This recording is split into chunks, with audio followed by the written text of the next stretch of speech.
give you a prize. The prize is called a high five. Here's a clue. Not Mary Queen of Scots. Everyone thinks it was, probably wasn't Scottish. She was beheaded in Northumberland. So Anne Boleyn, Catherine Howard, who was the third?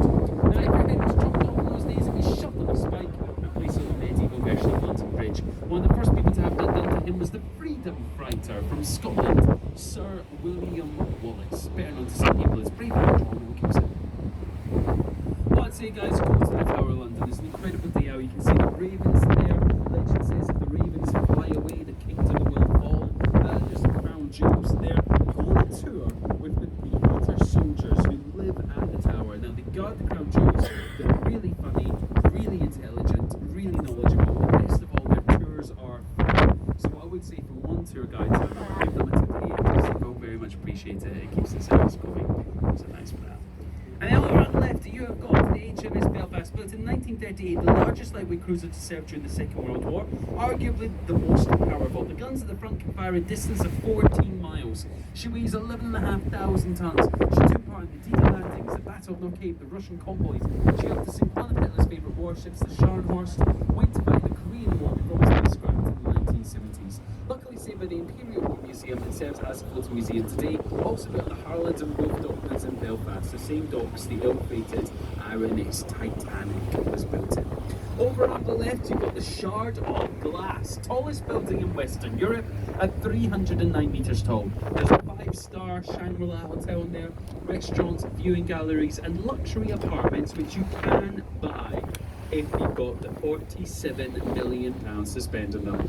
And if you've got the £47 million to spend on them, it's very, very, very important. You know, I am currently free and single. Please come and find me the end of this cruise. On the right between the gallery buildings, you'll see a large monument with the golden orb at the top. It is 62 feet high. It marks 62 feet from Pudding Lane. It was on the night of the 2nd of September 1666 that a bakery on Pudding Lane went up in flames. Due to the close proximity of buildings in those days, the fire swept uncontrollably across the northern bank of the city. By the time it was done, 3 days later, it destroyed 80% of the medieval city of London. Out of the 80,000 people living in the city, 70,000 were homeless and 6 people lost their lives. It did help to stop the plague. So you've always got to look at the bright side of life, don't you? So we just got back underneath London Bridge. Many London bridges over the years in this area. First one built by the Romans around 50 AD. The Vikings were ones out of the longboats. The medieval one had houses on it, 6 or 7 stories high and a big church in the middle.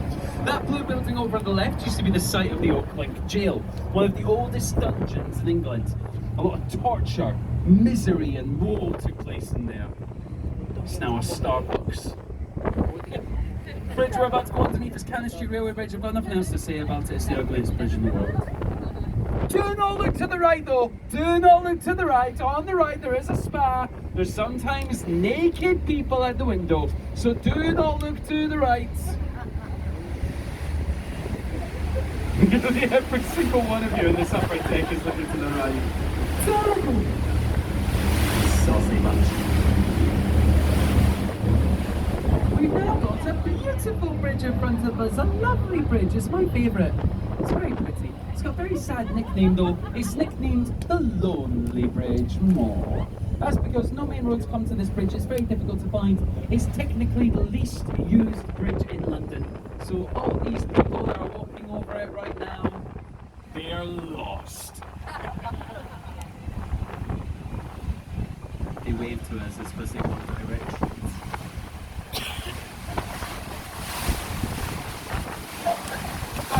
Theatre. Now this modern version was the brainchild of a man named Sam Wanamaker, an actor and director from America, and he was very upset when he came to London that there was not more to commemorate William Shakespeare in this area, and so they rebuilt the Globe Theatre using the same methods and materials as the original. It's the only thatched roof that you will find in London, as thatched roofs were banned after the Great Fire, and watching a Shakespeare performance in there is as close as you're going to get to seeing what would have been performed like when Shakespeare himself was around. It's £5 for the cheapest ticket. For £5 you stand in the courtyard like the peasants, the groundlings would have done the older days, and could get in amongst the actors as they're performing. It's amazingly good fun.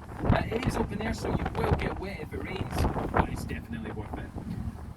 Any Harry Potter fans on board? Give me a big woo! Well, you might might recognise the bridge you're about to go underneath. The Millennium Bridge. It was destroyed in the movie version of Harry Potter and the Half-Blood Prince by the Death Eaters. Daniel Radcliffe, who played Harry Potter, went to school on your road, the City of London School for Boys. Now, the Millennium Bridge has a nickname, Openly Bridge. That's because it opened up in the year 2000. It was only open for a day and a half, and then they had to shut it down to fix it. It was swaying from side to side, as much as 8 inches side to side, causing people walking over the bridge to lean over the edge and vomit into the river, or on top of any tour boats that were sailing underneath. Now they asked the designer Lord Norman Foster, why have you built us a waterway bridge that makes people sick? And he said, how very terrible. It has nothing to do with my bridge. It has nothing to do with my design. It's to do with the way the people of London walk.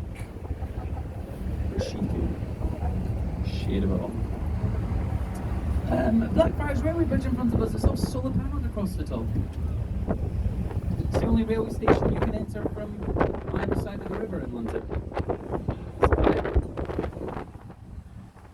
That steeple of the church over there, that's St Bride's Church. It is said, on the right, even lower deck, sorry, it's said that the traditional tiers of a wedding cake are based on the steeple of St Bride's Church.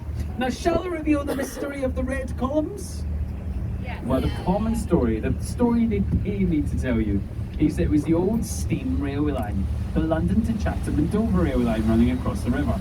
However, when we swapped the steam trains to diesel trains, they got rid of the bridge. It would help to support the weight of the but the columns of the old bridge were so deeply embedded into the mud that to get rid of them they would have had to use dynamite, which would have damaged the bridges either side. So instead somebody came up with the clever idea of painting those columns bright red and hoping nobody would notice they were there. Not the true story, I'll tell you the true story for all my Harry Potter fans! It's an invisible bridge, which the Hogwarts Express runs across the platform 9 3/4. So if you saw the Hogwarts Express today, well done! You are a wizard. Or you need help. One of the two. I wish I could tell you something exciting that's going to go right past it that we discovered. Unfortunately, no. Basically, our current Victorian sewage system is too clogged up with cat bears and oil and, well, poo. So that could be super sewer, and I'm pretty sure you don't want to go into any more detail, do you? If for some bizarre reason you are interested in a Victorian sewage system, you can Google an event known as the Big Stink. It will tell you everything you want to know. The Green Lions that decorate the sides of embankment were a docking system for the Victorian barges and boats, but they also served as a warning to the people of London to let us know if the River Thames was getting too high. There is a rhyme that warns us if the river is going to overflow, and it involves the lions. This is how it goes. If the lions are drinking, London is sinking. And if the lions get ducked, London is flooded. Area of Temple on the right, the Knights Templar used to live there before they went to find the Crusades with Richard and Lionheart. Look at that red telephone box over there, there's a Knight Templar staring out of the windows at you. And then passed on to the lawyers and barristers, the inns and courts of justice down there today. There's an archway on the right with an old man's face in it, underneath it was the words King's Reach, and there are 2 silver dragons on the road. I'll explain all of this. The old man is Father Thames, legendary spirit guide and protector of travellers on the river. He's a demigod, like mini version of Neptune or Poseidon, and he's looking out for us today. The words King's Reach let us know we've now left the city of London. We are back in the city of Westminster. There are 2 cities here. City of London is the city of commerce, has its own roads, its own legislations, its own mayor and its own police force. City of Westminster is technically the city of royalty. And tradition has it if the monarchy wants to go from one city to another, the king or queen must first ask permission. The silver dragons, anywhere you see silver dragons in London, marks where the medieval walls of the old city of London once stood. This beautiful Georgian building coming up on the right with the green dome roof is Somerset House.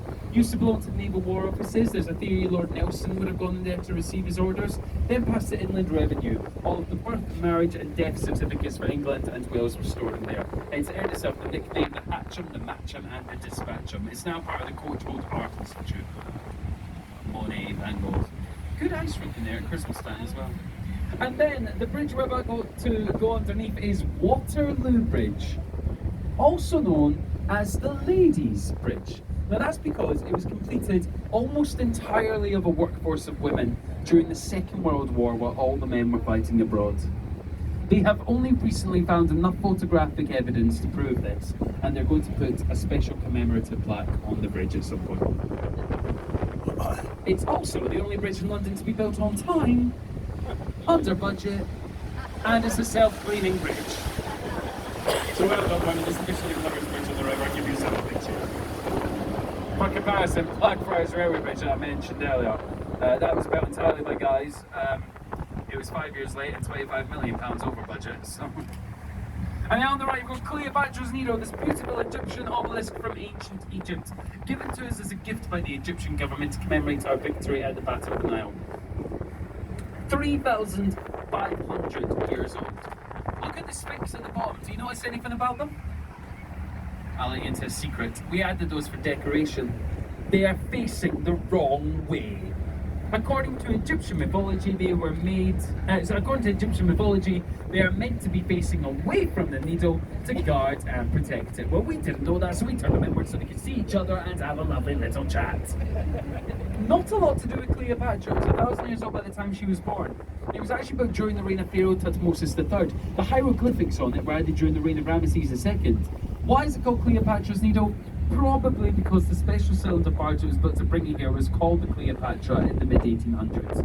On the way here they ran into a serious storm and 6 sailors lost their lives trying to save the needle. Have you heard they found a pharaoh in Egypt last week? It was very odd. He was lying in his sarcophagus and he was completely covered in chocolate and nuts. They think it's Pharaoh Rocher. My mummy told me that one. Mummy.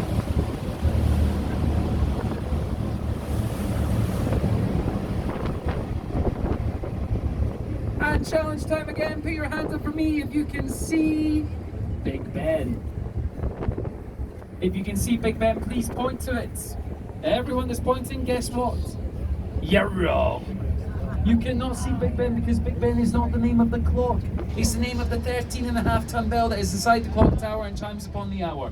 The clock tower was just called the clock tower. Victorians want to call it St Stephen's Tower, never its official name. As of 2012, it's now the Queen Elizabeth II Tower to mark our current monarch's Diamond Jubilee. Where does the name Big Ben come from? It comes from Sir Benjamin Hall, who was commissioner of the works when that tower was being built. Now, he was not nice. He was horrible to his workmates, and also he was fat. He enjoyed his cake and pie and chocolate. And when the bell arrived, his workmates took one look at the bell, they took one look at Sir Benjamin, and they said, "Oi, Ben, that bell is just as big as you." Hence the name Big Ben was born from Sir Benjamin. All I can say about that, thank God his name wasn't Richard. I'm happy for that. I've just realised we didn't get a chance to talk about anything in this area, so I'm going to try and fit everything in very quickly. The white building with the green roof on your right is the Ministry of Defence, also known as London's iceberg, because 2/3 of the building go underneath the ground. They complained when London Eye was being built. They said you cannot build it. If you do, foreign spies will go into the eye, use binoculars, look for our windows and steal state secrets. Took it to court to stop the eye being built. Judge said to the Ministry of Defence, just buy curtains. Golden Eagle in front of it is the RAF Memorial Monument to commemorate lives lost during the First and Second World War. Red building with the white stripes is Old Scotland Yard. Next to it, the white building is New Scotland Yard. Home, of course, to the Metropolitan Police Force. That tree in the middle with all the branches coming from it is Special Branch. Houses of Parliament. This version was completed in the 1860s and neo-Gothic design, designed by Augustus Buchan and Charles Barry. It replaced the last one which burned down in 1834. And the London Eye, 134 metres tall. That's the equivalent of 32 double-decker buses stacked one on top of the other. Designed by Julia Barfield and David Marks, husband-wife architect team, opened up in the year 2000 as a Millennium Wheel, then went on to be the British Airways London Eye, then the EDF Energy London Eye, is now of course the Coca-Cola London Eye. 32 capsules up there, one for every borough or district in London, but we skipped number 13. in case anyone's superstitious. You can do a number of things on there. You can do champagne tasting, chocolate tasting, gin tasting. You can even get married up there. It's lovely. You say your vows on the way up, you say I do at the top, and then it's all downhill from there. Yeah, let's face it, marriage is about 3 rings, isn't it? The engagement ring, the wedding ring, and the supper ring. We're on by Merlin Entertainment. If you'd like to visit more Merlin attractions in London, you can. We've got Sea Life Aquarium, Shakes Adventure, London Dungeons, Madame Tussauds and Baker Street, and also free of our tickets you get into our 4D show, which is back in its go. Please remain seated, guys, so that you know it's safe to disembark. Like just happened, we can have the odd occasional bump.